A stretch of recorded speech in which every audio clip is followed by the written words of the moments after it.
నమస్తే నాగేశ్వర్ గారు. పహల్గామ్ దాడికి కుట్ర చేసిన వారికి అంటే పాకిస్తాన్ ఏజెంట్లకు కీలకమైన సున్నితమైన సమాచారం చేరవేసిందన్న ఆరోపణలతో ఒక యూట్యూబర్ అండ్ ఇన్ఫ్లుయెన్సర్ జ్యోతి మల్హోత్రాను పోలీసులు అదుపులోకి తీసుకున్నారు సార్. పాకిస్తాన్కు అనుకూలంగా భారత్కు వ్యతిరేకంగా ఆమె చేసిన చర్యలు మాట్లాడిన మాటలు కూడా ఒక్కొక్కటిగా ఇప్పుడు బయటకు వస్తూ ఉన్నాయి. అంటే విదేశీ పర్యటనలు, విలాస జీవితం, అంటే తన లైఫ్ స్టైల్ పాకిస్తాన్ ఏజెంట్ల దగ్గర డబ్బులు తీసుకుని అండ్ దాంతోపాటు ఉగ్రదాడి తర్వాత ఢిల్లీలో పాక్ ఎంబసీకి కేక్ తీసుకెళ్లిన వ్యక్తితో జ్యోతి మల్హోత్రా ఉన్న ఒక ఫోటో కూడా ఇప్పుడు వైరల్ అవుతోంది. సార్ ఏంటి సార్ జ్యోతి మల్హోత్రా స్టోరీ? అంటే ఆమె ట్రావెల్ విత్ జో అని ఆమె యూట్యూబ్ ఛానల్, నాకు గుర్తున్నంత 3,85,000 సబ్స్క్రైబర్స్ ఉన్నారు. ఇన్స్టాగ్రామ్లో కూడా ఆమెకు ఫాలోయింగ్ ఉంది. సో ఆమె ఇప్పటివరకు 8 దేశాలు తిరిగి, అనేక దేశాలు తిరిగి అక్కడ ఉన్నటువంటి అంశాలపైన వీడియోలు చేస్తుంటారు. ట్రావెలాగ్స్ అంటారు, న్యూస్ పేపర్స్లో కూడా రాస్తుంటారు. ట్రావెల్ బ్లాగర్స్ అంటారు వీళ్ళను. వీళ్ళు ఏంటంటే వాళ్ళు రకరకాల ప్రాంతాలు వెళ్తూ అక్కడున్న ప్రత్యేకతల్ని చెప్తుంటారు. సో ఈ ట్రావెల్ బ్లాగర్ ఈమె పాకిస్తాన్కు, చైనాకు కూడా వెళ్ళారన్నది ఆరోపణ. వెళ్ళడము ఒకటే కాదు. సో ఆ పైన స్పెసిఫిక్ ఆరోపణ ఏంటి అంటే ఆమె సెన్సిటివ్ ఇన్ఫర్మేషన్ పాకిస్తానీ ఏజెంట్లకు తెలియజేశారు అని. మరి సెన్సిటివ్ ఇన్ఫర్మేషన్ ఆమెకి ఏమైనా మిలిటరీ డిఫెన్స్ సీక్రెట్స్ తెలిసే అవకాశం ఉందా? సో అది కూడా పోలీసు వాళ్ళు చెప్పేది మిలిటరీ డిఫెన్స్ సీక్రెట్స్ ఆమె ఏమీ షేర్ చేయలేదు. కానీ ఆమె పాకిస్తానీ వారితో లింక్ అయి ఉన్నారు అన్నది ఆరోపణ. ఈవెన్ పహల్గామ్ దాడికి ముందు కాశ్మీర్ కూడా వెళ్ళారు, పహల్గామ్ కూడా వెళ్ళారు అని. సో ఈ డాట్స్ అన్నిటినీ ఇన్వెస్టిగేటింగ్ అథారిటీస్ కనెక్ట్ చేస్తున్నారు. ఇప్పటి వరకు ఎస్టాబ్లిష్ అయిందైతే ఆమె పాకిస్తానీ స్పాన్సర్షిప్ పైన పాకిస్తాన్కు వెళ్ళారు అని. ఎందుకంటే ఆమె ప్రతిసారి వెళ్ళినప్పుడు ఫస్ట్ క్లాస్ ఫ్లైట్లో వెళ్ళారు. అంటే మనకు విమాన ప్రయాణం చేయని వారి కొరకు అండర్స్టాండింగ్ కొరకు నార్మల్గా ఇప్పుడు మనలాంటి వాళ్ళు వెళ్ళేదాన్ని ఎకానమీ క్లాస్ అంటాం. దానికి ఒక 2 to 3 times బిజినెస్ క్లాస్ ఉంటుంది. సో దీనికన్నా కూడా కాస్ట్లీ నాకు తెలిసినంత first class. Captaincy is about making right decision whether on the field और ऑफ द फील्ड. इसलिए मैं कंट्री डिलाइट पर भरोसा करता हूँ. They deliver 100% pure buffalo milk to my doorstep by 7 AM. Don't just enjoy our matches. Enjoy village fresh buffalo milk too. Download the Country Delight app. మరి ఒక YouTuber, అది కూడా 3,85,000 సబ్స్క్రైబర్స్ మాత్రమే ఉన్నారు. నాకు 10,55,000 ఉన్నారు. నేను ఇంతవరకు బిజినెస్ క్లాస్లోనే వెళ్ళలేదు అమెరికాకు. సో కానీ మరి ఆమె ఎలా ఎఫర్ట్ చేయగలిగారు? ఫస్ట్ క్లాస్లో వెళ్ళడమే కాదు, పాకిస్తాన్లో చాలా టాప్ హోటల్స్లో, 5 star హోటల్స్లో ఉన్నారు, హై అండ్ రెస్టారెంట్స్కి వెళ్ళారు అని. So very lavish life style అని. వీళ్ళకి ఏంటంటే ఈ ట్రావెల్ బ్లాగర్స్కి ఏంటంటే ఆ లావిష్ లైఫ్ స్టైల్ కూడా కంటెంట్ అవుతుంది. సో ఆ లావిష్ లైఫ్ స్టైల్, ఇప్పుడు ఉదాహరణకు నువ్వేదో ఉడిపి టిఫిన్ సెంటర్కి వెళ్ళి ట్రావెల్ వీడియో పెడితే వాడు చూడడు కదా. మీరు ట్రావెల్ వీడియోలు పెట్టాలి అంటే చాలా అంటే సామాన్య ప్రజలు వెళ్ళలేని ప్లేసెస్ కూడా వెళ్ళి దాన్ని వీడియోలో బంధిస్తే, అఫ్కోర్స్ స్ట్రీట్ ఫుడ్ తింటూ కూడా పెడుతుంటారు, కానీ వెళ్ళలేని ప్లేస్, ఇప్పుడు ఫలక్నామా ప్యాలెస్ నా లైఫ్లో నేను ఎప్పుడు వెళ్ళలేదు, వెళ్ళడం కూడా అంత సులభం కాదు, ఎందుకంటే అంత కాస్ట్లీ భరించలేము మనం. కెపాసిటీ ఉన్నా కూడా ఎందుకంత డబ్బులు అనుకుంటాం. కానీ నేను నార్మల్ హోటల్కి వెళ్ళి వీడియో పెడితే ఎవరు చూస్తారు? నాలాగా కోట్ల మంది ఫలక్నామా ప్యాలెస్కు ఎన్నడూ వెళ్ళి ఉండరు. సో చౌమహల్లా ప్యాలెస్కి వెళ్ళి ఉండరు. సో వెళ్ళి అక్కడ స్టార్ హోటల్ అంటే ప్యాలెస్ను హోటల్గా మార్చారు. ఆ చౌమహల్లా ప్యాలెస్, ఫలక్నామా ప్యాలెస్లో లేదా ఇలాంటి ప్యాలెస్లలో వెళ్ళి, లేదా టాప్ రెస్టారెంట్ ఒక 7 star 5 star రెస్టారెంట్కి వెళ్ళి నేను వీడియో పెట్టాను అనుకోండి, చూసే వాళ్ళకు కూడా ఆసక్తి ఉంటుంది. అందువల్ల ఈ ట్రావెల్ బ్లాగర్స్ ఏం చేస్తారంటే అలాంటి టాప్ హోటల్స్లో, హై అండ్ రెస్టారెంట్స్ అంటే వాళ్ళ జీవన శైలి, వాళ్ళ కోరికలను తీర్చుకోవడానికి వెళ్ళడమే కాదు, కంటెంట్ను బిల్డ్ చేస్తానికి కూడా వెళ్తుంటారు. మరి ఇవి ఎక్కడికి వెళ్ళి వస్తాయి డబ్బులు?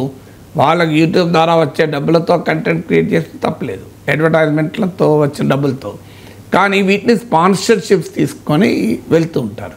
అది కూడా కార్పొరేట్ స్పాన్సర్షిప్. ఏదో Taj group of hotel sponsor చేసింది, నువ్వు తాజ్ గ్రూప్ హోటల్లో ఉండి కంటెంట్ చేసావంటే అదొక question, still that is an ethical question. కానీ ఈమె ఏం చేసిందంటే పాకిస్తానీ వారు ఇచ్చినటువంటి స్పాన్సర్షిప్ అయినా పాకిస్తాన్ ఇంటెలిజెన్స్ ఏజెంట్లతో కలవడము, ఇక్కడ ఢిల్లీలో ఉన్న పాకిస్తాన్ ఎంబసీ అఫీషియల్స్తో కాంటాక్ట్ పెట్టుకోవడము, పాకిస్తాన్ ఇంటెలిజెన్స్ అఫీషియల్ల ఫోన్ నెంబర్లను సూడోనిమ్స్ అంటే దొంగ పేర్లతో స్టోర్ చేసుకోవడము, ఈ పనంతా చేసింది. సో ఇది చాలా సీరియస్ క్రైమ్. పాకిస్తాన్కు అనేక సార్లు వెళ్ళడము ఒకటి, 2 వెళ్ళినప్పుడు ఆమె ప్రదర్శించిన లావిష్ లైఫ్ స్టైల్ 2, 3 ఆమె పాకిస్తాన్ ఎంబసీలో ఇఫ్తార్ పార్టీ అటెండ్ అయ్యడం నేరం అని కాదు, అక్కడ పాకిస్తాన్ ఇన్ఫర్మేషన్ ఆఫీసర్ ఇటీవల పహల్గాం దాడి తర్వాత ఆయన భారతదేశం సస్పెండ్ చేసింది పర్సనా నాన్ గ్రేటా అని, అతనితో సంబంధాలు కలిగి ఉండడము, బాలికి కూడా ఇదే స్పాన్సర్లో వెళ్ళారు అనేది ఆరోపణ. సో ఈ మొత్తం డాట్స్ కనెక్ట్ చేస్తే 2 ఆరోపణలు ఆమె పైన క్లియర్గా ఉన్నాయి. ఒకటి, ప్రో పాకిస్తాన్ నరేటివ్ తన యూట్యూబ్ ద్వారా బిల్డ్ చేస్తుంది అని, అంటే పాకిస్తాన్ అనుకూల నరేటివ్ను బిల్డ్ చేయడం. సో 2, ఆమె కీలకమైన సమాచారాన్ని పాకిస్తాన్కు అందజేయడం. ఈ రెండింటిపైన ఆమె పైన సీరియస్ ఆరోపణలు. సో ప్రైమా ఫేస్ ఆమె తండ్రి అనేది ఏంటంటే ఆమె తన కాంటాక్ట్ ఫ్రెండ్స్ ఉంటే మాట్లాడింది నేరమా, లేదు కంటెంట్ క్రియేషన్కి వేరే కంట్రీకి వెళ్ళిన నేరమా, లాహోర్కి వెళ్ళి కరాచ్కి వెళ్ళి అక్కడ ఒక హోటల్ ఫుడ్ గురించి మాట్లాడితే తప్ప అనేది ఆమె తరఫు వాదన. కానీ ఫండమెంటల్గా మనకు అర్థం కావాల్సి not dealing with friendly nation. ఇప్పుడు ఒక కంట్రీకి వెళ్ళడం తప్పు కాదు. ఇప్పుడు అమెరికాకి వెళ్ళి కంటెంట్ పెట్టి ఎవరు అభ్యంతరం చెప్తారు, యూరోప్కి వెళ్ళి కంటెంట్ పెట్టి ఎవరు అభ్యంతరం చెప్తారు, నేపాల్కి వెళ్ళి కంటెంట్ పెట్టి ఎవరు అభ్యంతరం చెప్తారు. బట్ నువ్వు వెళ్ళింది పాకిస్తాన్కు అన్నిసార్లు వెళ్ళడమే కాదు, పాకిస్తాన్ ఎంబసీ అఫీషియల్స్తో లింక్ అయి వెళ్ళడము, పాకిస్తాన్లో ఉన్నటువంటి అక్కడ కూడా ఈ సెక్యూరిటీ అండ్ ఇంటెలిజెన్స్ అఫీషియల్స్ ఆమె ఏర్పాట్లను చూడడము. ఇది very clear case of something is wrong seriously. So అది నేను కంటెంట్ క్రియేషన్ కొరకే చేశాను అని ఆమె డిఫెండ్ చేసుకోవచ్చు. బట్ ఒక శత్రుదేశ ఇంటెలిజెన్స్ అఫీషియల్స్తో కాంటాక్ట్లో ఉండడమే నేరం కదా. సో అది అందువల్ల is a very serious crime. So ఇప్పుడు ఆమె కాదు ఇతర యూట్యూబర్లను కూడా పాక్ కాంటాక్ట్లకు ఆమె పరిచయం చేసింది అని కూడా ఇప్పుడు ఆమె పైన వస్తున్న ఆరోపణ. ఇప్పుడు పూరికి చెందిన ఇంకో యూట్యూబర్ ప్రియాంక ఆమె పూరి వెళ్ళినప్పుడు కలిశారని ఆమె చెప్పేది, ప్రియాంక నాకు సంబంధం లేదు, ఆమె ఎవరో కూడా తెలియదు, నాకు కేవలం యూట్యూబ్ ద్వారా పరిచయమే, కానీ ఆమె ఇలాంటి శత్రుదేశాలతో సంబంధాలు కలిగి ఉన్నాయని సీరియస్ నేరాలన్నది తెలియదని ఆమె అంటుంది. సో ఈ జ్యోతి మల్హోత్రా ఈవెన్ చైనా కూడా వెళ్ళారు, చైనాలో కూడా లగ్జరీ కార్లలో తిరిగారు, లగ్జరీ హోటళ్ళలో తిరిగారు. మరి పాకిస్తాన్కి ఏంటి ఇంట్రెస్ట్, ప్రపంచంలో కార్పొరేట్లు కూడా ఇప్పుడు ఇలా కంటెంట్ స్పాన్సర్ చేస్తుంటారు, తమకు అనుకూలమైన ఇన్స్టిట్యూషనల్ అడ్వర్టైజింగ్ అంటారు, దానికి పబ్లిక్ రిలేషన్స్లో భాగంగా చేస్తూ ఉంటారు. సో అది ఎథికల్ ఇష్యూనే. ఒక కార్పొరేట్ సంస్థ ఇచ్చినటువంటి స్పాన్సర్షిప్తో వెళ్ళి ఆ కార్పొరేట్ సంస్థకు అనుకూలంగా వారి కంటెంట్కు అనుకూలంగా వీడియోలు చేయడం ఎథికల్ క్వశ్చన్, మారల్ క్వశ్చన్. ఇక్కడ ఒక శత్రుదేశం సహకారంతో వెళ్ళి శత్రుదేశానికి అనుకూలంగా కంటెంట్ చేయడం, శత్రుదేశ ఇంటెలిజెన్స్ అఫీషియల్స్తో సంబంధాలు పెట్టుకోవడం ఇది వెరీ సీరియస్ క్రైమ్. అందువల్ల ఖచ్చితంగా ఇట్ డిజర్వ్స్ ఫుల్ ఇన్వెస్టిగేషన్. ఎందుకంటే దేశానికి సంబంధించిన కీలకమైన సమాచారం అందులో పాకిస్తాన్ లాంటి దేశానికో చైనా లాంటి దేశానికో వెళ్ళడాన్ని ఇది వెరీ బ్రీచ్ ఆఫ్ సెక్యూరిటీ కదా. సో అందువల్ల ఖచ్చితంగా దీనిపైన సీరియస్గా ఇన్వెస్టిగేషన్ చేయాల్సిందే. ఎందుకంటే ఇలాంటి విషయంలో ఏమాత్రం నేషనల్ సెక్యూరిటీ విషయంలో ఏమాత్రము కూడా ఏమరపాటు ఉండదు. ఇప్పుడు తుర్కీకు చెందిన సెలబీ అనే సంస్థ ఇప్పటిదాకా 17 ఇయర్స్గా మన దేశంలో ఎయిర్పోర్ట్లో గ్రౌండింగ్ ఆపరేషన్ చూస్తోంది. ఈ ఇటీవల ఇండో పాక్ టెన్షన్స్ నేపథ్యంలో తుర్కీ పాకిస్తాన్కు ఆయుధ సాయం చేయడంతో ఆ సెలబీ గ్రూప్తో కాంటాక్ట్ రద్దు చేశారు. సెలబీ వాళ్ళు కోర్టుకి వెళ్ళారు, మేము 17 ఏళ్ళుగా సర్వీసెస్ అందిస్తున్నాం, ఎలాంటి ఫాల్ట్ లేదు అని. వాస్తవంగా వాళ్ళ మీద ఏ కంప్లైంట్ కూడా లేదు మీడియా కథనాల ప్రకారం. అంతేకాదు ఎర్దోగాన్ ప్రభుత్వంతో వాళ్ళ ఘర్షణ కూడా ఉంది అక్కడ తుర్కీలో. అయినా కూడా భారత ప్రభుత్వం ఏం నిర్ణయం తీసుకుందంటే ఆ సెలబీ కంపెనీతో ఎయిర్పోర్ట్ గ్రౌండ్ హ్యాండ్లింగ్ సర్వీసెస్ కాంట్రాక్ట్ను రద్దు చేసుకున్నారు. దీనిపైన కోర్టుకి నిన్న ఐ థింక్ సుప్రీంకోర్టు కూడా వెళ్ళింది కేసు. సుప్రీంకోర్టులో సెలబీ వాళ్ళ ఆరోపణ ఉంది, మాకేం సంబంధం, మా కంట్రీ చేసే మా విదేశ ఫారిన్ పాలసీతో మా ఎకనామిక్ ట్రేడ్ రిలేషన్ మాది, మమ్మల్ని ఎలా శిక్షిస్తారు, నేను 17 ఇయర్స్గా ఏ తప్పు చేయలేదు, పర్ఫెక్ట్గా సర్వీసెస్ అందిస్తున్నాం కదా అని. అప్పుడు మన సాలిసిటర్ జనరల్ తుషార్ మెహతా చాలా ఇంపార్టెంట్ పాయింట్ చెప్పాడు. మన శత్రువులకు 10 ప్రయత్నాలు చేస్తే అందులో 1 సక్సెస్ అయినా వారికి చాలు, మనకు వినాశం. కానీ మన సెక్యూరిటీ ఏజెన్సీస్ ఆ 1 కూడా మిస్ కాలేదు. We cannot afford to miss even a single 1 in 100 కేసెస్లో కూడా ప్రమాదానికి స్కోప్ ఉంటే దాన్ని నివారించాలి. అది డిఫరెన్స్ అని చాలా ఇంపార్టెంట్ పాయింట్ నేషనల్ సెక్యూరిటీలో. శత్రు దేశము 10 ప్రయత్నాలు చేసి 1 ప్రయత్నం సక్సెస్ అయినా వారి పర్పస్ సర్వ్ అవుతుంది. కానీ మన దేశ భద్రతా సంస్థలకు సెక్యూరిటీ ఏజెన్సీస్కు 10కి 10ని ఆపాలి.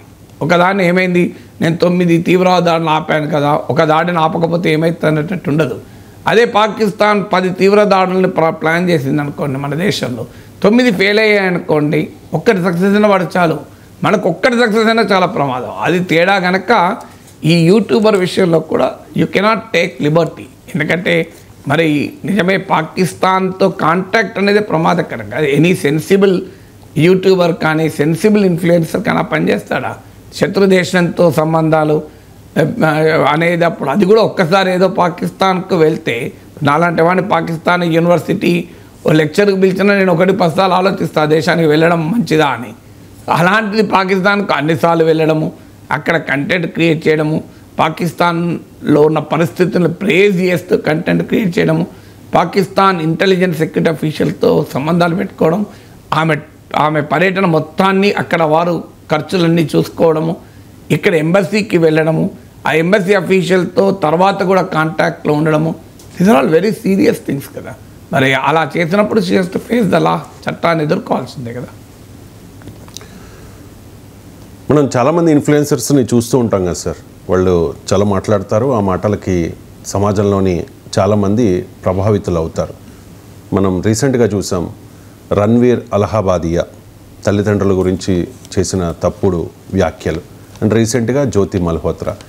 చాలామంది ఇన్ఫ్లుయెన్సర్స్ ఉన్నారు, మీరు కూడా ఒక ఇన్ఫ్లుయెన్సరే, మీకే 1 మిలియన్ పైగా సబ్స్క్రైబర్స్ ఉన్నారు మీ యూట్యూబ్ ఛానల్కి. రోజు లక్షలాది మంది మీ యూట్యూబ్ ఛానల్ని మీరు పెట్టే వీడియోస్ని ఫాలో అవుతూ ఉంటారు. అసలు ఇన్ఫ్లుయెన్సర్స్ ఏం చేయాలి సార్, ఏం చేస్తూ ఉన్నారు అంటే ఏం చెప్తారు? ఇన్ఫ్లుయెన్సర్స్ ఇన్ఫ్లుయెన్స్ చేయాలి, సింపుల్ కదా, దాని బదంలోనే ఉంది. కానీ ఏ ఇన్ఫ్లుయెన్స్ చేయాలి? మంచిగా చేయాలి.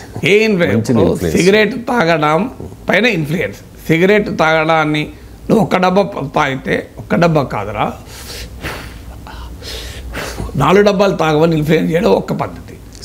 So smoking is injurious to health, మంచిది కాదు, చూడ డబ్బా మీదనే ఉంది, సిగరెట్ తాగడం హానికరం అని ఇన్ఫ్లుయెన్స్ చేయడం వేరు. ఈ 2 ఇన్ఫ్లుయెన్సర్సే. కానీ ఏ ఇన్ఫ్లుయెన్స్ సమాజానికి మంచిది? మందు తాగే వాడిని ఇన్ఫ్లుయెన్స్ చేసేలా ఇలాంటి మందు బాటిళ్ళు ఇంకో 3-4 పట్టుకొని అది ఇలా లావిష్గా వస్తూ స్టైల్గా టాప్ బ్రాండ్స్ బట్టి చీర్స్ అంటూ తాగడం ఇన్ఫ్లుయెన్సే. కానీ మద్యం ప్రమాదకరము, మద్యం మన శరీరాన్ని నాశనం చేస్తుంది, లివర్కు దెబ్బతీస్తుంది, ప్యాంక్రియాస్ని దెబ్బతీస్తుంది, లివర్ సైరోసిస్ లాంటి వ్యాధులు వస్తాయి, ప్యాంక్రియాటిస్ లాంటి వ్యాధులు వస్తాయి, జీవితం నరకప్రాయమవుతుంది అని చెప్పడం కూడా ఇన్ఫ్లుయెన్సరే. నోటి క్యాన్సర్ వస్తుంది గుట్కా తింటే అని చెప్పడం కూడా ఇన్ఫ్లుయెన్సరే. గుట్కా తింటూ మరింత మందిని మోటివేట్ చేయడం ఇన్ఫ్లుయెన్సరే. మీకు 3 ఉదాహరణలు చెప్పిన, అన్నిట్లో ఆన్సర్ ఏంటి? How do you influence, what do influence, whom do influence matter కదా. సో మ్యాటర్స్ కదా. సో నీకున్నటువంటి మీరు అన్నట్టు డిజిటల్ ఏజ్లో ఈ కొత్త ట్రైబ్ ఇది ఇన్ఫ్లుయెన్సర్స్ అని, ఇదివరకు లేదు.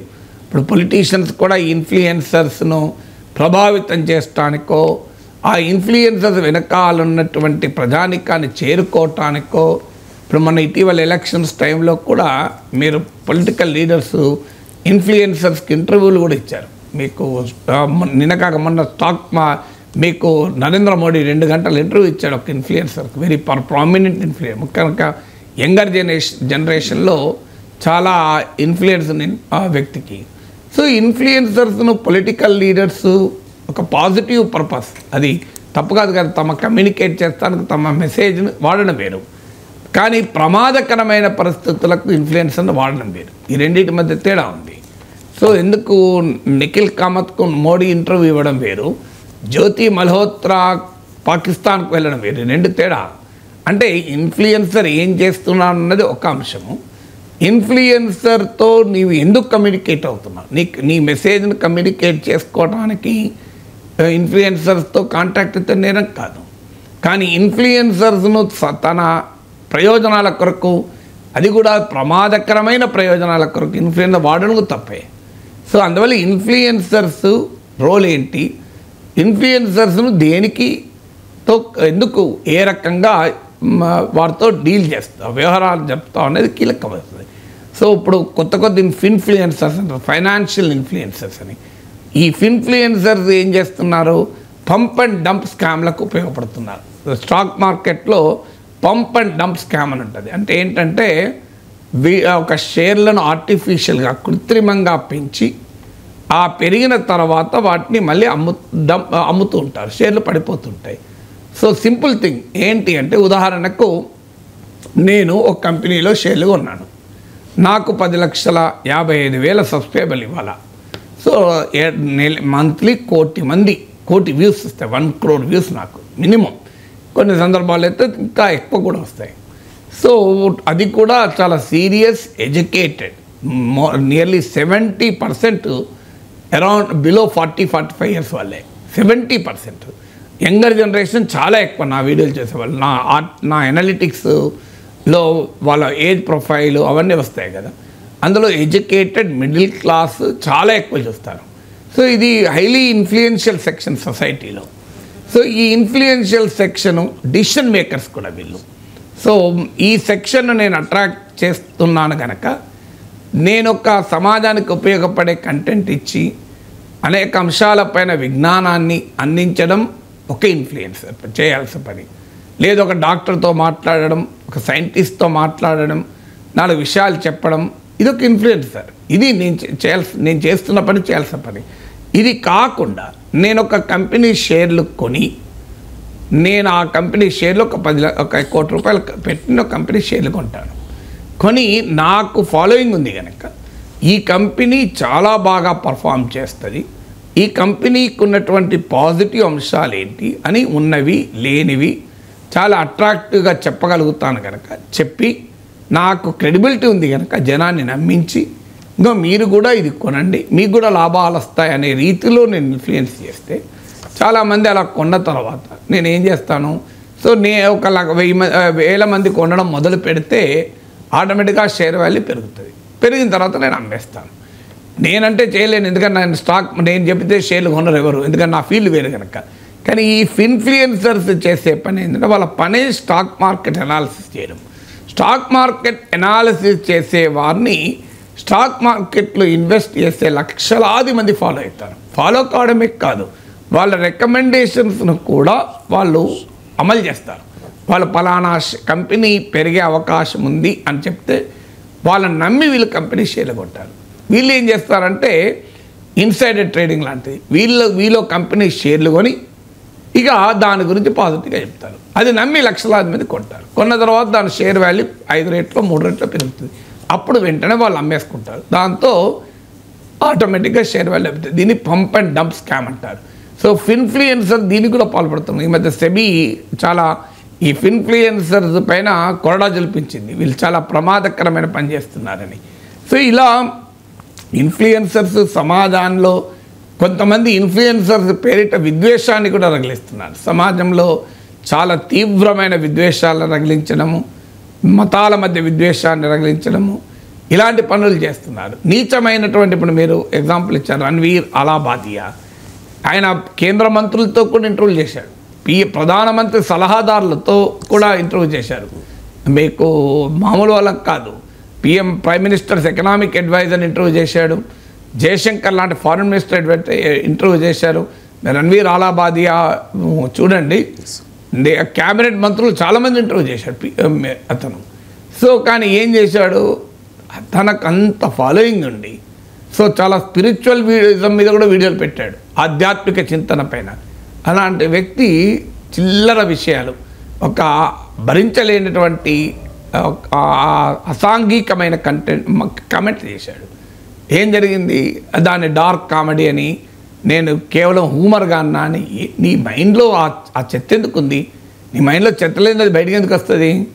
సో ఒకవైపు ఏమో స్పిరిచువలిజం మీద వీడియోలు పెట్టి, ఇంటలెక్చువల్ వీడియోలు పెట్టి, ప్రైమ్ మినిస్టర్స్ ఎకనామిక్ అడ్వైజర్ను, ఫారిన్ మినిస్టర్ లాంటి ఇంటలెక్చువల్స్ని ఇంటర్వ్యూ చేసి, మరోవైపు ఇదేంటి ఈ సెక్స్ గురించి అది కూడా నీచమైన రీతిలో మాట్లాడేంటి?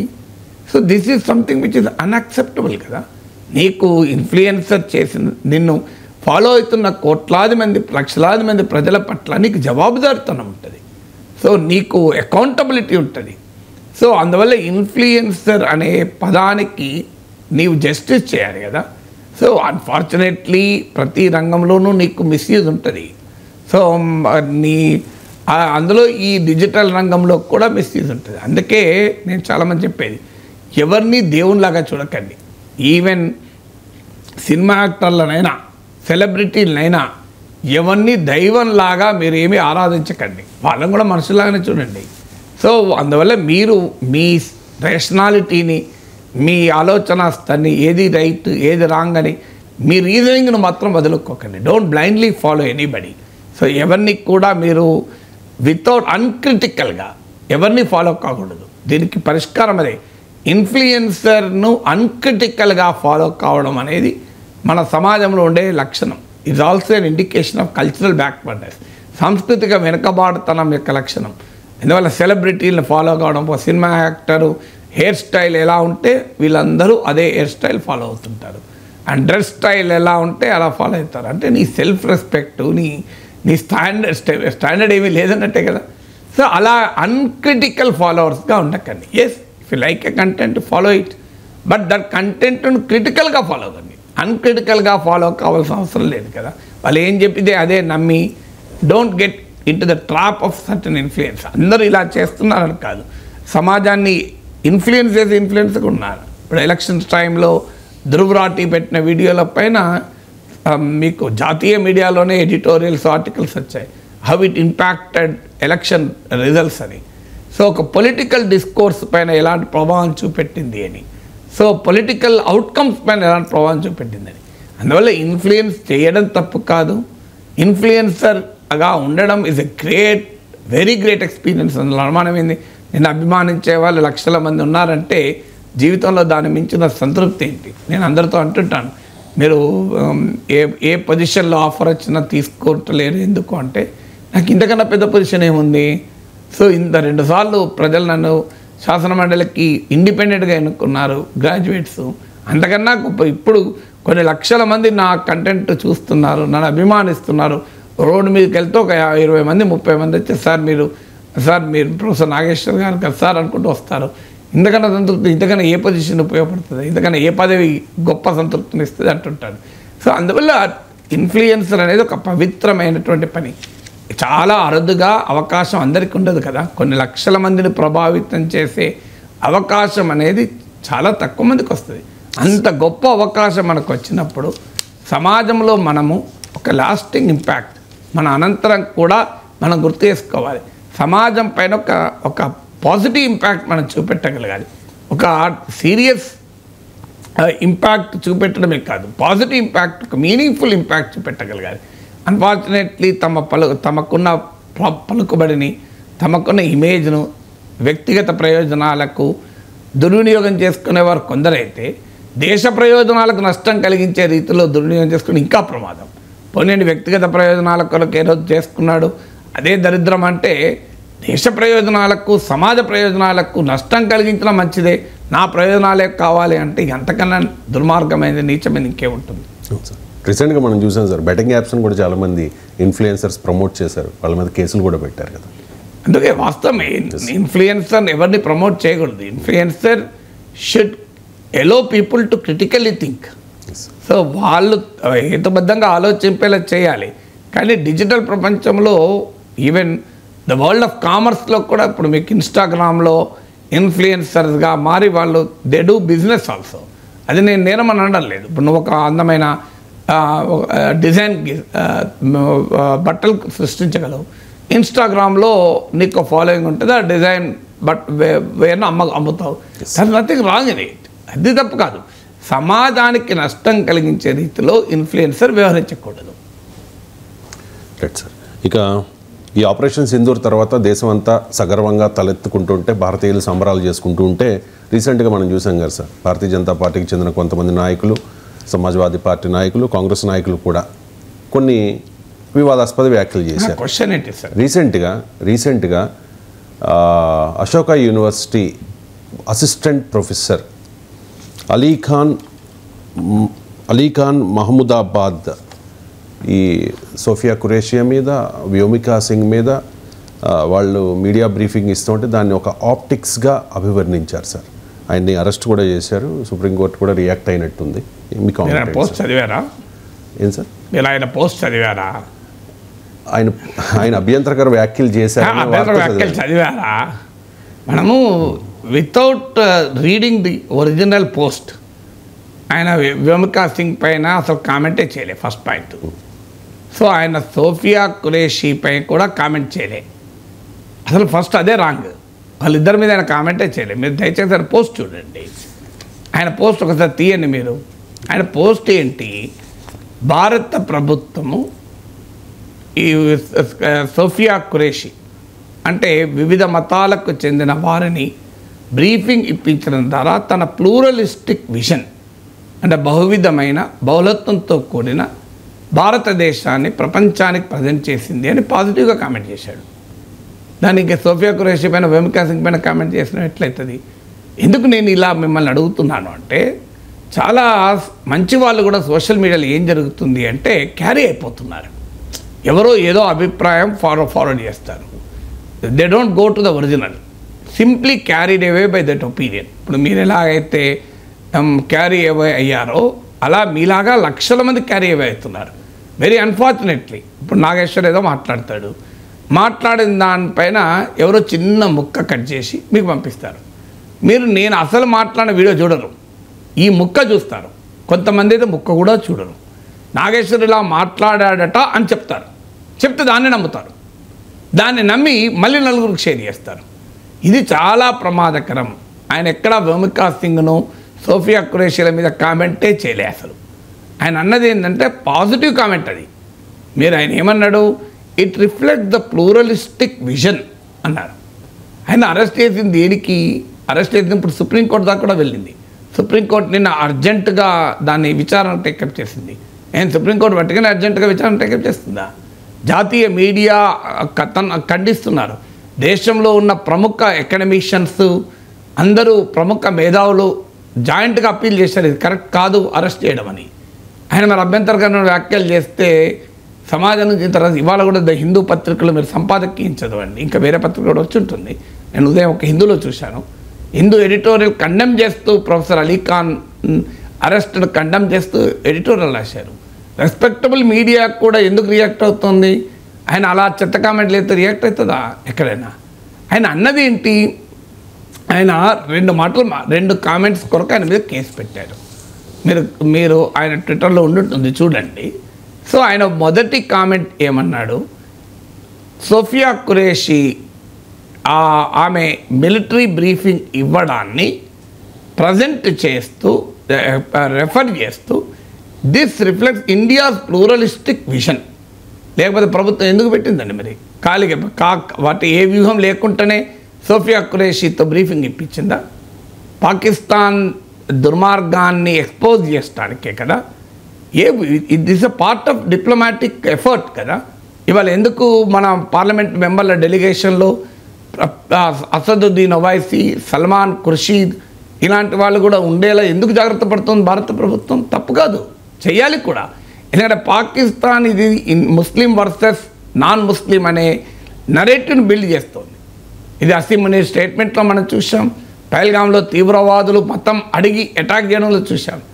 కానీ India doesn't accept that. India rejects it.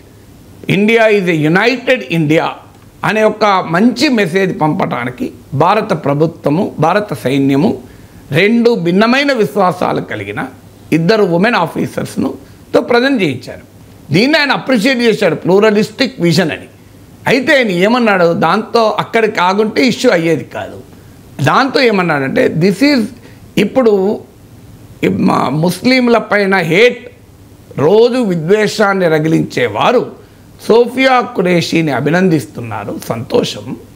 కానీ మూకదాడుల సంగతి ఏంది, మాబ్ లించింగ్ అని నిరంతరం మైనారిటీలపైన విద్వేషాన్ని రగిలించడం ఏంటి, ఇది సమాజంలో ఉన్న రియాలిటీ కదా అని దాన్ని ప్రస్తావించాడు.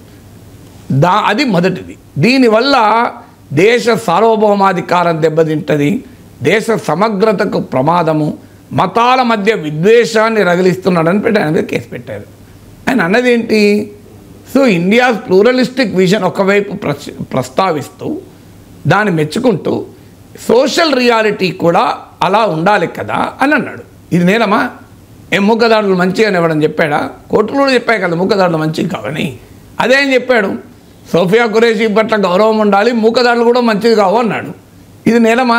ఇక రెండవది ఏమన్నాడు, యుద్ధోన్మాదం, యుద్ధం కావాలని సోషల్ మీడియాలో చాలామంది అంటున్నారు. ఎగ్జాక్ట్ ట్రాన్స్లేషన్ కాదు, మీరు ఓవరాల్ ట్రాన్స్లేషన్ ఇది. యుద్ధం కావాలి అంటున్నారు. కానీ యుద్ధాలు ఎప్పుడైనా మిలిటరీ ఇండస్ట్రియల్ కాంప్లెక్సెస్, ఆయుధ పరిశ్రమకు మాత్రమే లాభాలు తెస్తాయి. ప్రజలు రెండు వైపులా నష్టపోతారు. హిందూ ఇస్లామిక్ స్క్రిప్చర్స్ కూడా యుద్ధాన్ని కోరుకోవు, వినాశాన్ని కోరుకోవు అన్నాడు. శాంతి ఇప్పుడు మన భారతదేశం ఎందుకు ఆపిందండి మరి యుద్ధం? ఒకవేళ అలీఖాన్ చేసిన వ్యాఖ్య తప్పైతే భారతదేశం ఆపరేషన్ సింధూర్ ఆపడం కూడా తప్పే అవుతుంది కదా. మనం ఎందుకు ఆపాం మరి? మనం పదే ఎందుకు చెప్పాం, మేము పాకిస్తాన్ మిలిటరీని టార్గెట్ చేయడం లేదు, మేము ఓన్లీ టెర్రరిస్ట్ ఇన్ఫ్రాస్ట్రక్చర్ని టార్గెట్ చేస్తున్నాం, పాకిస్తాన్తో నాన్ ఎస్కలేటర్ ఎందుకు అన్నామండి? ఆయన అదే అన్నాడు, ఎస్కలేట్ చేయకూడదు అన్నాడు. ప్రభుత్వమే పదే ప్రతి బ్రీఫింగ్లో, మీరు విక్రమ్ మిస్త్రీ బ్రీఫింగ్ చూడండి, ఫారెన్ సెక్రటరీ బ్రీఫింగ్, జయశంకర్ వ్యాఖ్యలు చూడండి, పదే ఏం చెప్పాం మనం, నాన్ ఎస్కలేటరీ, మేము పెంచము అని. ఆపరేషన్ సింధూర్ ఆపేశాం కూడా కదా. ఎందుకు ఆపాం మరి? పాక్ ఆక్యుపైడ్ కశ్మీర్ను ఆక్యుపై చేసుకోవాల్సి ఉండే, మోడీ ఎందుకు ఆపాడు అంటే మరి మోడీ కూడా దేశద్రోహానికి పాల్పడ్డాడు ఆపి. ఆయన అదే అన్నాడు, యుద్ధం మంచిది కాదు అన్నాడు. ఓకే, యుద్ధం మంచిది కాదు అన్న దానిపైన భిన్నాభిప్రాయాలు ఉంటే ఉండొచ్చు, తప్పలేదు. యుద్ధాన్ని కోరుకునే వారు కూడా ఉండొచ్చు, దానికి అభ్యంతరం లేదు. పాకిస్తాన్ సర్వనాశనం చేసేదాకా యుద్ధం కొనసాగించాలి, పాకిస్తాన్ అనే దేశమే భూమిపైన ఉండకూడదు, అప్పటిదాకా యుద్ధం చేయాలి, మోడీ అనవసరంగా ఆపాడు అనే అభిప్రాయం కొంతమందికి ఉండొచ్చు, తప్పలేదు, అది వాళ్ళ అభిప్రాయం. కానీ యుద్ధం వద్దనడం నేరం కాదు కదా, అది సెడిషన్, అది దేశ సమగ్రతకు దేశ భద్రతకు ప్రమాదమా? నాకు అర్థం కాని విషయం. దేశ సార్వభౌమాధికారానికి ప్రమాదమా? సో ఆయన ఈ రెండు వ్యాఖ్యలు చేసినందుకు ఆయన అరెస్ట్ చేశారు. దీన్నే అందరూ ఖండిస్తున్నారు. అకాడమిక్ దేన్ని తెలియజేస్తుంది అంటే ప్రభుత్వ చర్యలపైన భిన్నాభిప్రాయం ఉంటే దాన్ని dissent is being criminalise. Supreme court చెప్పింది, లా కమిషన్ చెప్పింది, dissent is integral to democracy అని. మన ఫారెన్ సెక్రటరీ పాకిస్తాన్ వార్ అన్న మాటల్ని ఉదాహరిస్తూ చెప్పిన మాటలు ఒక్కసారి గుర్తు తెచ్చుకున్నాం. పాకిస్తాన్ ఆర్మీ స్పోక్స్ పర్సన్స్ ఏమన్నారంటే భారత ప్రభుత్వ చర్యల్ని భారతదేశంలోనే ప్రజలు విమర్శిస్తున్నారు అన్నాడు. దానికి మన ఫారెన్ సెక్రటరీ ఇచ్చిన అద్భుతమైన రిప్లై ఏంటంటే, పాకిస్తాన్కి ఇలాంటిది అలవాటు లేక వాడికి ఆశ్చర్యం వేస్తుంది, కానీ ఇండియా డెమోక్రసీ, పాకిస్తాన్లో డెమోక్రసీ లేదు, ఆర్మీ రూల్ ఉంది, మిలిటరీ డిక్టేటర్షిప్ ఉంది, ఆడ ప్రశ్నిస్తే అదృశ్యం అయిపోతాడు, బెలూచిస్తాన్లో అదృశ్యం అవుతున్నట్లు. కానీ దిస్ ఈజ్ ఇండియా, ఇక్కడ పార్లమెంట్లో ప్రశ్నిస్తాం, మీడియాలో ప్రశ్నిస్తాం. We have an elected prime minister Narendra Modi. అక్కడ దాకా ఆర్మీ పెట్టిన ప్రధానమంత్రి కాదు మా ప్రధానమంత్రి. మా దేశానికి ఒక పార్లమెంట్ ఉంది, మా దేశానికి ఒక వ్యవస్థలు ఉన్నాయి, మా దేశానికి ఒక సుప్రీంకోర్టు ఉంది, మా రాజ్యాంగంలో ఆర్టికల్ 32 ఉంది, కాన్స్టిట్యూషనల్ రెమెడీస్ ఉన్నాయి. ఇది కదా మన కంట్రీ గొప్పతనం.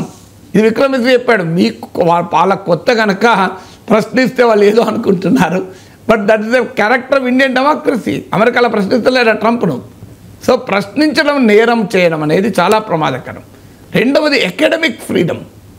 ఆయన is head of the department of political science, Ashoka university ఇది వన్ ఆఫ్ ద ప్రైవేట్ సెక్టార్లో సోషల్ సైన్సెస్లో వచ్చిన అత్యున్నత ప్రమాణాలు కలిగిన యూనివర్సిటీ. సోషల్ సైన్సే కాదు, ఈవెన్ నేచురల్ సైన్సెస్లో కూడా, ఇతర సబ్జెక్టులో కూడా ఉంది, కానీ సోషల్ సైన్సెస్లో కూడా ఇది చాలా పేరుగాంచిన విశ్వవిద్యాలయం.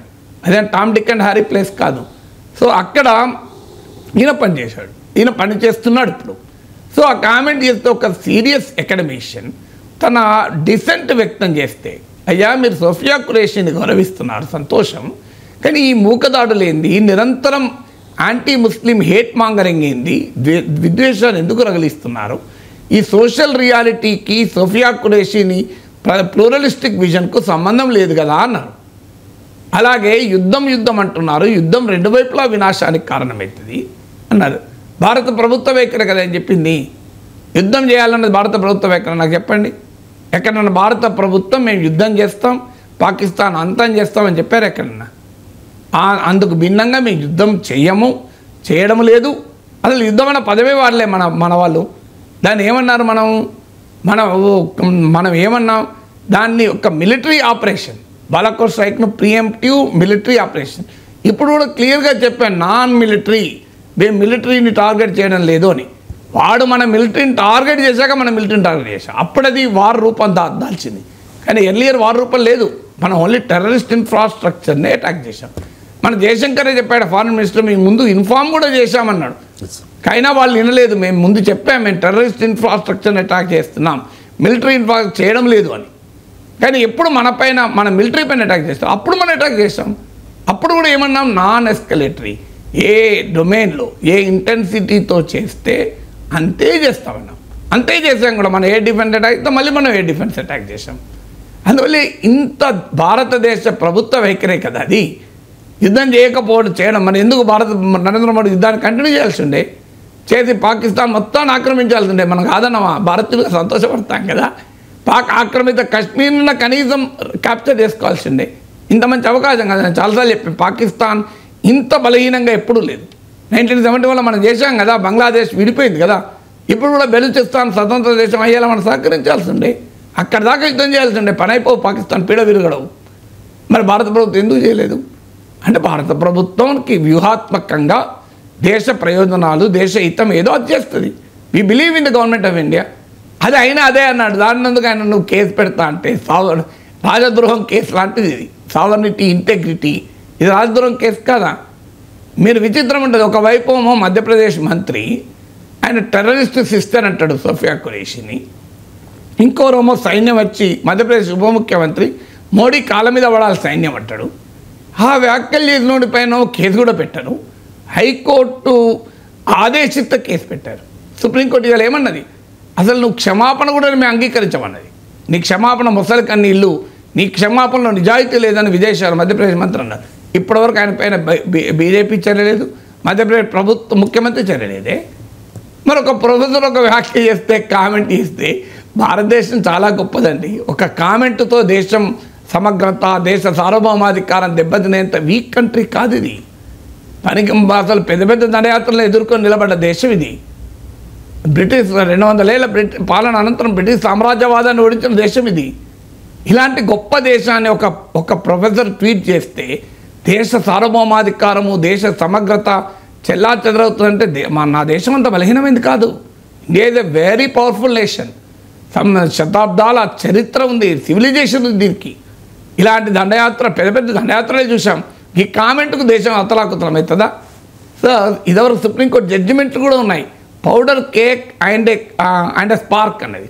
ఒక వ్యక్తి వ్యాఖ్య చేస్తే ఒక నిప్పు రవ్వ ఒక పౌడర్ కేక్ పైన పడితే ఎలా మంటలు అంటుకుంటాయో అలా అంటుకున్నప్పుడు మాత్రమే అది నేరము అన్నది. ఇప్పుడు ఆ ప్రొఫెసర్ అలీఖాన్ వ్యాఖ్యలతో ఎక్కడ అల్లలు జరిగాయి, ఎక్కడ ప్రమాదం జరిగింది. అందువల్ల మనము దయచేసి ఎవరైనా వ్యాఖ్యలు చేస్తే ఆ వ్యాఖ్యలు చదివి ఆ వ్యాఖ్యల్లో ఏముంది, ఆయన అన్న దాంట్లో నిజముందా, అందువల్ల ఆ వ్యాఖ్యలపైన ఇంకోరు వ్యాఖ్యలు చూసి కామెంట్ చేయకూడదు. ఆ వ్యాఖ్యలు చూసినప్పుడు మనకు ఎలాంటి అభిప్రాయం కలుగుతో అదే చెప్పాలి. ఆపరేషన్ సింధూర్ని భారతీయ జనతా పార్టీ రాజకీయ ప్రయోజనాల కోసం వాడుకుంటుంది అనేది కాంగ్రెస్ అభ్యంతరం సార్, కాంగ్రెస్ విమర్శ. ట్రైన్ టికెట్లో మనం చూసుకుంటే ప్రధాని మోదీ సెల్యూట్ చేస్తున్నట్టుగా ఉంది సార్. ప్రతి ట్రైన్ టికెట్లోనూ అది కనిపిస్తుంది మనకి. అంటే ఇక్కడ సైన్యాన్ని పొగుడుతూ, సైన్యం యొక్క ధైర్య సాహసాలని కొనియాడుతూ ప్రధాని మోదీ సైన్యానికి సెల్యూట్ చేస్తూ ఉన్నారు. దీనిలో ఏమన్నా రాజకీయంగా అనిపిస్తుందా? కాంగ్రెస్ చేస్తున్న ఆరోపణల్లో వాస్తవం ఉందా? అసలు రైల్వే టికెట్ల మీద ప్రైమ్ మినిస్టర్ ఫోటో ఏంది నాకు అర్థం కాదు. కోవిడ్ సర్టిఫికెట్ల మీద ప్రైమ్ మినిస్టర్ ఫోటో ఏంది? అసలు ప్రధానమంత్రికి అవసరమా ఈ ప్రచారం? ఆపరేషన్ సింధూర్ ఫోటో పెట్టడం తప్పలేదు. ప్రజల్లో దేశభక్తిని రగిలించడానికి ఆర్మీకి ఉన్న సింబల్ పెట్టండి. Army symbol itself is inspiring కదా.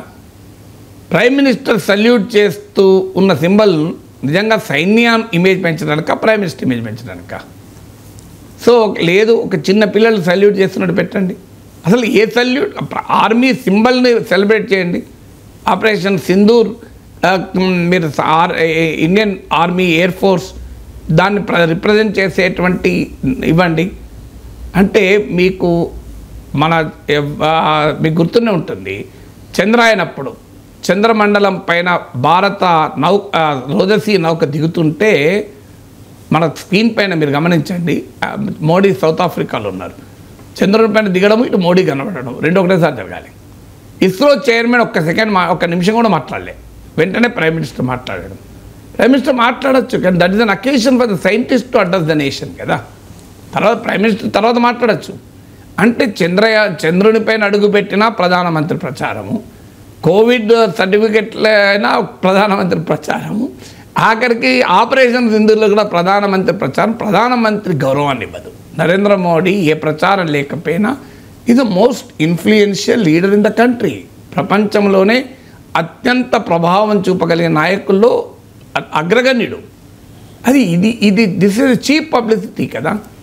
మీకు మా ఫ్రెండ్ ఒకరు జర్మనీ వెళ్ళాడు, ఫ్రాంక్ఫర్ట్ ఎయిర్పోర్ట్లో అడిగారు, మీరు కోవిడ్ సర్టిఫికేట్ చూపెట్టండి అని.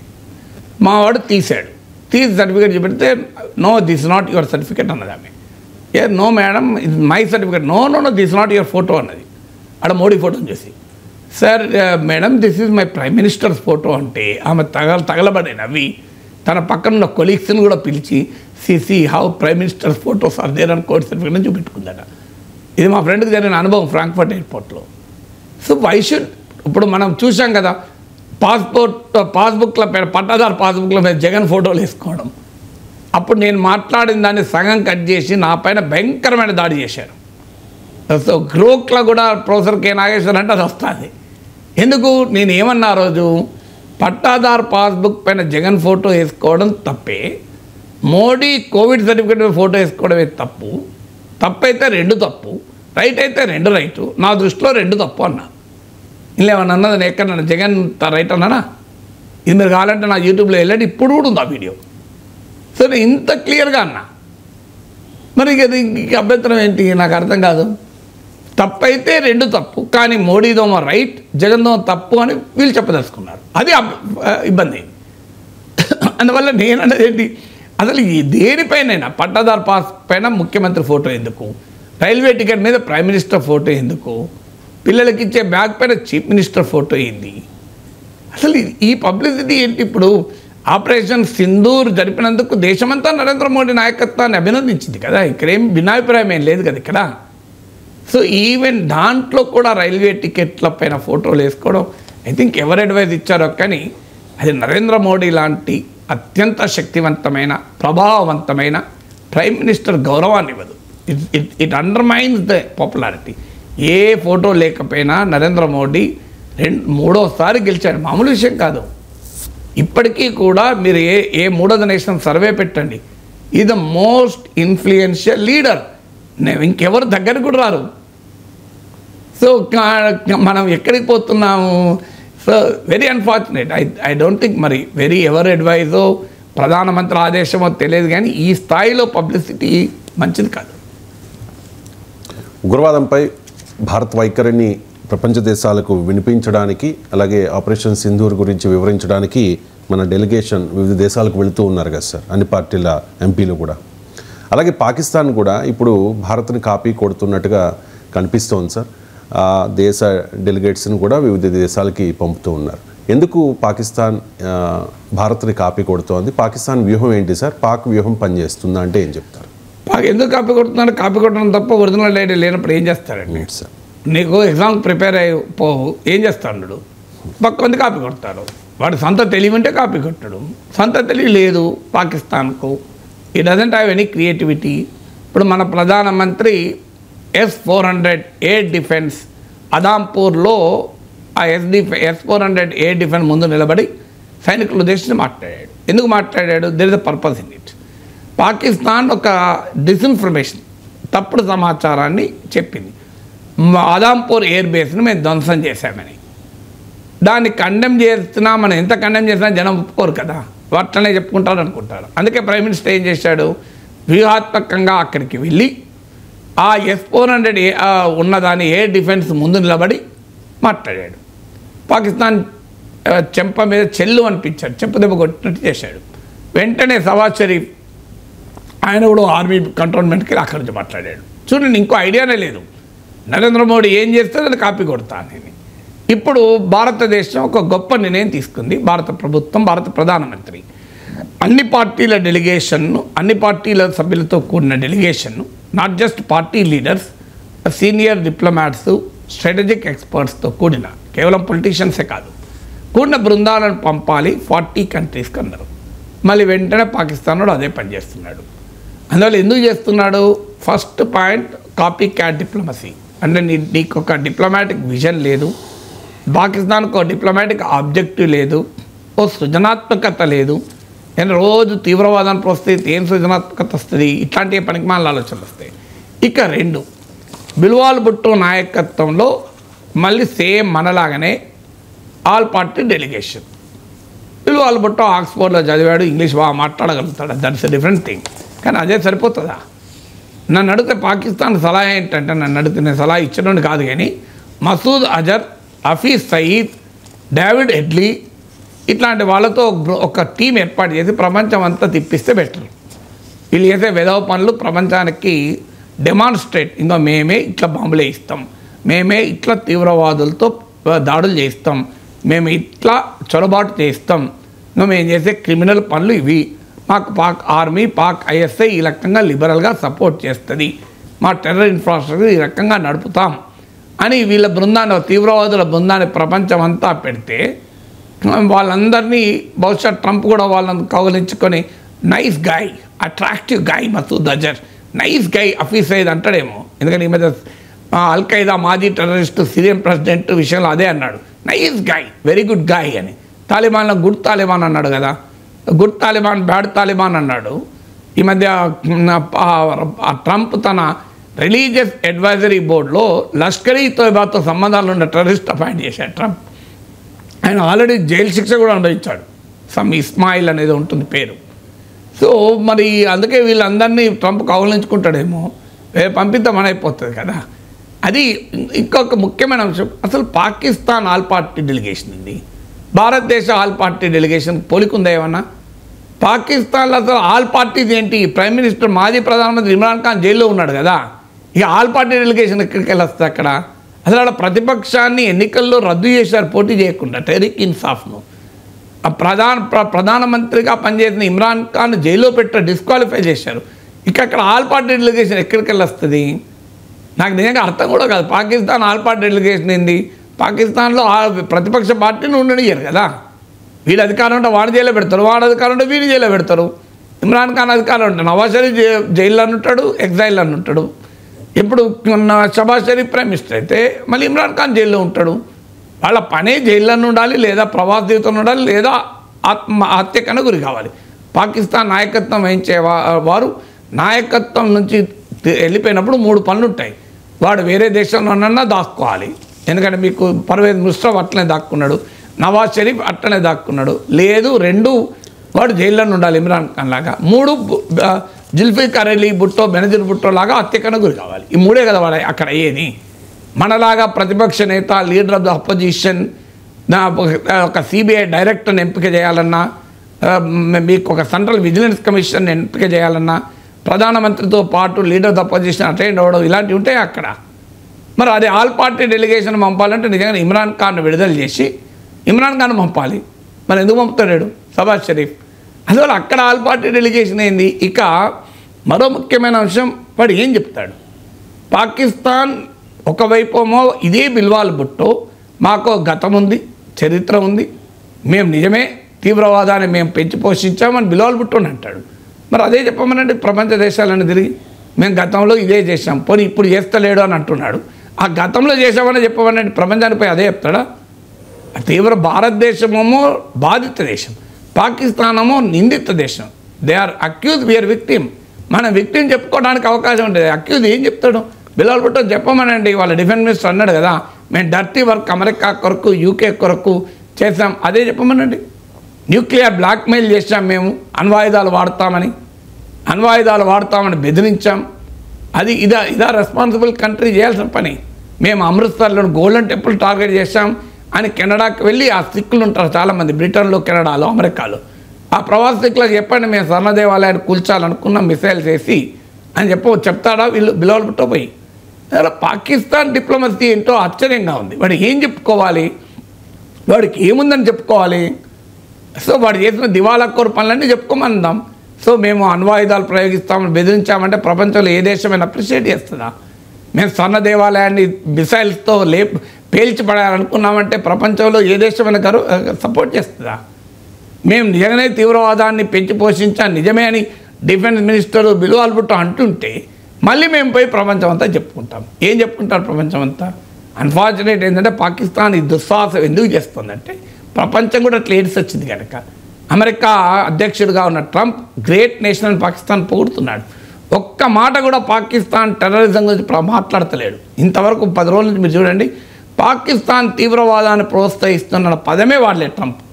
Europe completely silent. మీరు UK, Germany, France, Italy, Spain, అసలు ఒక్క యూరోపియన్ కంట్రీ అయినా ప్రోయాక్టివ్గా రియాక్ట్ అవుతుందా? మరి అదే మీకు యూరోప్ గడ్డ పైన చిన్న ఈగ వాళ్తే వెంటనే రియాక్ట్ అవుతారు కదా. సో అందువల్ల ఈ హిపోక్రసీ ప్రపంచంలో ఉంది కనుక బహుశా దాన్ని ఎక్స్ప్లాయిట్ చేసుకుందామని పాకిస్తాన్ వాడు వెళ్తున్నాడు కావచ్చు. ఎందుకంటే వీరు తానా అంటే తందానా అంటానికి ఉన్నారు కదా ప్రపంచంలో. సో అందుకే జయశంకర్ అన్నమాట, we need partners not preachers అని. ప్రీచర్స్ చాలామంది ఉన్నారు కదా, వాళ్ళు చెప్పుకొని వచ్చడానికి వెళ్తున్నాడేమో. బట్ అందుకే మన ప్రమత్తంలో మనం ఉండాలి. పాకిస్తాన్ హ్యాస్ నో క్రెడిబిలిటీ, ప్రపంచానికి తెలుసు. ఒసామా బిన్ లాడెన్కి ఆశ్రయం ఇచ్చిన పాకిస్తాన్ బృందం వెళ్ళి నీతులు చెప్తే ప్రపంచంలో ఎవడన్నా నమ్మితే అంతకన్నా దుర్మార్గం ఏముంటుంది? గాజా మొత్తాన్ని స్వాధీనం చేసుకుంటామంటూ బెంజమిన్ నెతన్యాహు ఇజ్రాయెల్ ప్రధాని ప్రకటించారు సార్. ఏంటి సార్ ఇజ్రాయెల్ వ్యూహం ఏంటి? అది ఎంతవరకు సాధ్యమవుతుందంట? గాజా మొత్తాన్ని స్వాధీనం చేసుకున్నా అంటే ట్రంప్ విజన్ అది. ట్రంప్ ఏం చెప్తున్నాడు? గాజా ప్రజలందరినీ ఖాళీ చేయించి దాన్ని ఒక రిసార్ట్గా మార్చుతాను, ఇది కదా ట్రంప్ విజన్. ఇప్పుడు ఇజ్రాయెల్ దాన్ని సమర్థించింది. ఈవెన్ అమెరికా మిత్ర దేశాలైన అరబ్ దేశాలు కూడా వ్యతిరేకించాయి. ట్రంప్ ప్రతిపాదనను సమర్థించిన ఈ భూమిపైన ఏకైక దేశం ఇజ్రాయెల్. అందువల్ల బహుశా ట్రంప్ పని అంటే మొత్తం ఇజ్రాయెల్ని ఆక్రమించుకొని ప్రజలందరినీ సామూహిక హత్యాకాండ జరిపి ఆ రక్తంతో తడిసిన భూమిని ట్రంప్ టవర్స్ కట్టడానికి ఇస్తాడేమో నెతన్యాహు. అసలు గాజాలో హమాస్ని అంతం చేస్తామని కదా వెళ్ళింది. మనం ఆశ్చర్యం ఉంటుంది, ప్రపంచం కూడా ఎలా రియాక్ట్ అవుతుంది? హమాస్ దుర్మార్గంగా ఇజ్రాయెల్పై దాడి చేసింది. ఇజ్రాయెల్లో ఉన్న సాధారణ పౌరులు, మహిళలు, పిల్లల్ని చంపేసింది, వాళ్ళను కిడ్నాప్ చేసి ఖైదీలుగా తీసుకున్నారు. మనం అందరము ఖండించాం, ఇది తీవ్రవాద చర్య. హమాస్ను తీవ్రవాద సంస్థ అంటున్నాం మనం. మరి ఇజ్రాయెల్ ఏం చేస్తుంది? ఇప్పటికీ 50,000 మందిని చంపింది. 2 నెలలుగా కనీసం ఆహారము, మందులు కూడా వెళ్ళకూడదు అంటుంది. మీకు అంతర్జాతీయ సంస్థలు ఫెమైన్ వస్తుంది, క్షామం. ప్రపంచం ఎన్నడో క్షామాన్ని జయించింది. అలాంటి ఫెమైన్, భయంకరమైన ఆకలి చావులు వస్తాయని, పోలియో లాంటి వైరస్లు పుడుతున్నాయి, అంత దుర్మార్గమైన పరిస్థితులు ఉన్నాయి. కంప్లీట్గా బిల్డింగులు, ఎవ్రీ ఇన్ఫ్రాస్ట్రక్చర్ శిథిలమైంది. హాస్పిటల్ను కూలగొట్టారు. ఒక మారణ హోమం జరుగుతుంది. మీకు వరల్డ్ హెల్త్ ఆర్గనైజేషన్ లాంటి సంస్థలు, యునైటెడ్ నేషన్స్ ఏజెన్సీస్ భూమిపైన నరకంగా మారింది అని చెప్తున్నారే. ఇప్పుడు వెళ్ళి నువ్వు ఆక్రమిస్తావు.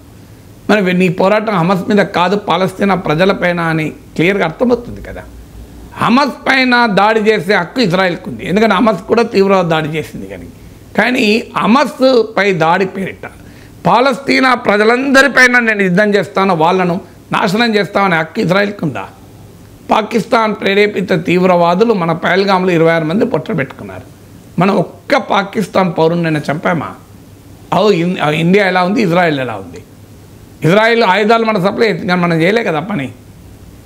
మనము non escalatory, measured, proportionate, responsible action మాత్రమే ఉంటుందని. ఒక్క బ్రిడ్జ్ను కులగొట్టామా ఆపరేషన్ సింధూర్లో? కులగొట్టలేమా? మనకు లేదా కెపాసిటీ? బ్రహ్మోస్ మిసైల్తో నూర్ఖాన్ ఎయిర్బేస్నే లేపేయగలిగిన వాళ్ళము పాకిస్తాన్లో ఒక హాస్పిటల్ లేపలేమా? ఒక షాపింగ్ మాల్ లేపలేమా? మనకు లేదా కెపాసిటీ? ఒక బ్రిడ్జ్ను కులగొట్టలేమా?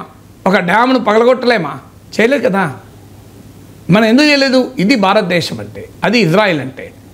అందువల్ల ఇజ్రాయిల్కు భారతదేశానికి ఎంత తేడా ఉందో మీరు గమనించండి. హమస్పై దాడి చేయడం వేరు, హమస్పై యుద్ధం చేయడం వేరు, హమస్ను అంతం చేస్తామనడం వేరు. That is a war.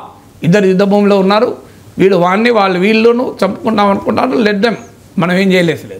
కానీ సాధారణ పాలస్తీనా ప్రజలపైన ఎందుకు యుద్ధం చేస్తున్నావు? ఎందుకు మారణహోమం సృష్టిస్తున్నావు? అది కదా క్వశ్చను. ఇప్పుడు మనం ఎక్కడన్నా పాకిస్తాన్ ఇన్నిసార్లు మనపైన దాడి చేసింది. 1947, 1965, 1971, 1999లో యుద్ధాలు చేసింది. యూరి, పఠాన్కోట్, మీకు హైదరాబాద్, కోయంబత్తూర్, అహ్మదాబాద్, పార్లమెంట్పై దాడి, పహల్గామ్, ఇన్ని దాడులు చేసింది. కానీ ఎన్నడైనా మన పాకిస్తాన్ ప్రజలపైన దాడి చేశామా? ఇప్పుడు operation Sindoor, surgical strikes, Balakot strikes, ఎక్కడా ఒక్క పాకిస్తాన్లో ఒక చిన్న కలవట్టు కూడా మనం పగలగొట్టలే. మరి అది కదా మనం తీవ్రవాదులపైన అటాక్ యుద్ధం చేస్తున్నాం. తీవ్రవాదులకు మద్దతుగా పాక్ ఆర్మీ వస్తే దానిపైన కొట్లాడాం, యుద్ధం చేశాం. కానీ ఎక్కడా మన పాకిస్తాన్ వినాశాన్ని కోరుకునే రీతిలో మనం చేయలే. పాకిస్తాన్ సర్వనాశనం చేయగలిగే సామర్థ్యం ఉంది మనకు, కానీ చేయలే కదా. పాకిస్తాన్ మేము ఆక్రమించుకుంటాం, ఆఖరికి మన కశ్మీర్ మనమే ఆక్రమించుకోలే. ఇప్పుడు ఆపరేషన్ సింధూర్ ఆగిపోయింది కదా, పాక్ ఆక్రమిత కశ్మీర్ను కూడా అది మన కశ్మీర్. ఇలా కాకపోతే రేపైనా మన దేశంలో భాగం కావాల్సిందే. మరి ఇలా మనం చేస్తున్నాం ఆ పని. మరి ఇజ్రాయెల్ చేస్తున్న పనికి భారతదేశం చేస్తున్న పనికి పోల్చి చూస్తే ఇజ్రాయెల్ గాజాలో సృష్టిస్తున్న మారణహోమం రైట్ అయితే పాకిస్తాన్పై మనం చేస్తున్నది తప్పవుతుంది. నరేంద్ర మోడీ చేసిన తప్పవుతుంది. ఆపరేషన్ సింధూర్ ఆపడం తప్పవుతుంది. ఆపరేషన్ సింధూర్లో భాగంగా పాకిస్తాన్లో ఏ పౌరునికి ఏమీ కావద్దు, ఏ సివిల్ ఇన్ఫ్రాస్ట్రక్చర్ నష్టం కావద్దని మనం ఆపరేషన్ సింధూర్ తప్పవుతుంది. If operation Sindoor is right, ఇజ్రాయెల్లో గాజాలో ఇజ్రాయెల్ సృష్టించిన మారణహోమం తప్పవుతుంది. రెండిట్లో ఏదో ఒకటే రైట్ అవుతుంది. అందుకే రెండింటి మధ్య తేడా చెప్పాను నేను. ఖచ్చితంగా భారతదేశానికి రైట్, భారతదేశానికి ఆదర్శం, ఇజ్రాయెల్ కాదు. Thank you so much.